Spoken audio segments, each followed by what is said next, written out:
Halo sahabat Pematik, ketemu lagi dengan gue Alvin, seseorang yang punya komitmen untuk sepak bola Indonesia. Jadi kali ini gue mau ngebahas pertandingan antara Bayangkara FC melawan PSM Makassar. Jadi gue sempat nonton pertandingan ini kemarin. Nah, Bayangkara FC itu harus kalah di kandangnya mereka sendiri dengan skor 1-3. Nah, kita lihat dulu secara statistik ya. Secara penguasaan bola, Bayangkara memang kalah, yaitu angkanya hanya di angka 42% dan mereka hanya mendapatkan 3 kali kesempatan menciptakan gol. Secara total operan juga mereka hanya melakukan 317 kali total operan, di mana operan yang berhasil sebanyak 238. Angkanya kurang begitu baik kalau menurut gua. Secara serangan juga mereka kalah dari Persikabo sebanyak 65 kali, dan secara serangan berbahaya juga mereka kalah dari Persikabo sebanyak 40 kali. Nah, memang di pertandingan ini kemarin gua ngelihat entah kenapa Bayangkara sepertinya gak siap dan mereka lengah. Itu entah ada masalah apa dengan tim ini, karena mereka sampai saat ini mereka sudah mengalami 4 kali kekalahan betul-betul, dan saat ini mereka berada di peringkat paling bawah dengan poin 0. Nah, Bayangkara FC kayak melihat pertandingan kemarin tuh sebenarnya mereka di awal udah lebih unggul lebih dulu loh. Mereka berhasil menciptakan gol, dan mereka di awal-awal babak pertama mereka cukup menyerang kalau menurut gua.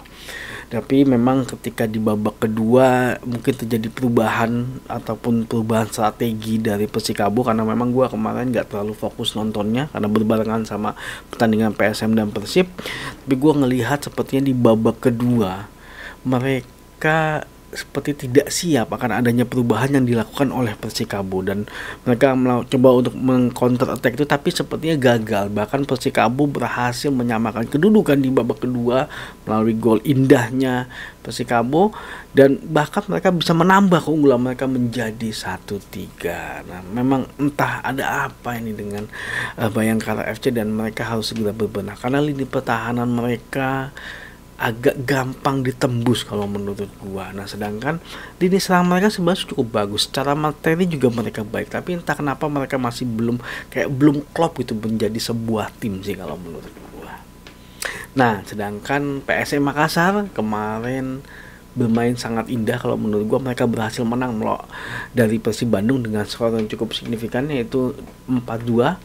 Nah, kalau kita lihat secara statistik, PSM Makassar memang kalah dalam hal penguasaan bola, tapi memang ini sekali lagi adalah ciri permainan dari PSM Makassar. Dia tidak bermain ball position. Kesempatan menciptakan golnya PSM Makassar sebanyak 6 kali, dan mereka hanya melakukan sebanyak 286 kali total operan, tapi cukup bagus kalau menurut angkanya 201 kali operan yang berhasil.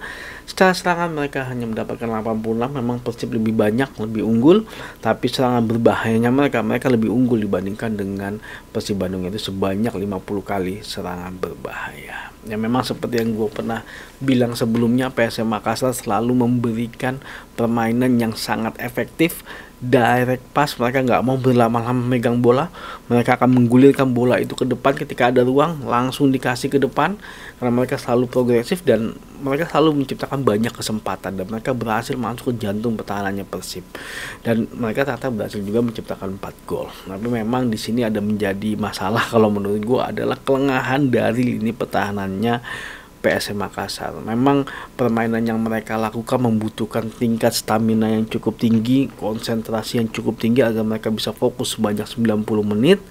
Dan mereka kemarin akhirnya sempat lengah, dan Persib sempat mengejar 2 gol, walaupun akhirnya PSM Makassar berhasil menambah keunggulan mereka lagi menjadi 4-2. Nah, ini PR-nya PSM Makassar adalah ini kalau menurut gue. Mereka tidak boleh lengah, mereka harus full konsentrasi, dan menurut gua ketika waktu lawan Dewa dia kalah PSM Makassar, ya salah satunya karena mereka nggak full konsentrasi, lengah. Mungkin tingkat fitnessnya dari pemain PSM Makassar belum balik ya, tapi nanti kita lihat seperti apa. Kayaknya sudah makin membaik sih kalau gua lihat. Nah, balik lagi ke pertandingan antara Bayangkara FC melawan PSM Makassar. Bayangkara FC sangat membutuhkan sekali poin kalau menurut gua, karena mereka 4 kali bertanding tapi belum ada poin sama sekali. Moral mereka pasti kurang begitu baik, dan mungkin bisa jadi mereka saat ini lagi berbenah, dan mudah-mudahan mereka bisa berbenah, mereka bisa menemukan permasalahan yang ada di tim seperti apa, karena memang harusnya internal lah yang mereka tahu, dan kita yang di luar agak susah melihatnya. Kita hanya melihat dari sisi permainan dan sangat tidak baik sekali untuk dilihat kalau menurut gua. Bayangkara FC sangat tidak klop, seperti kurang gimana ya, kurang kompak sih kalau menurut gua.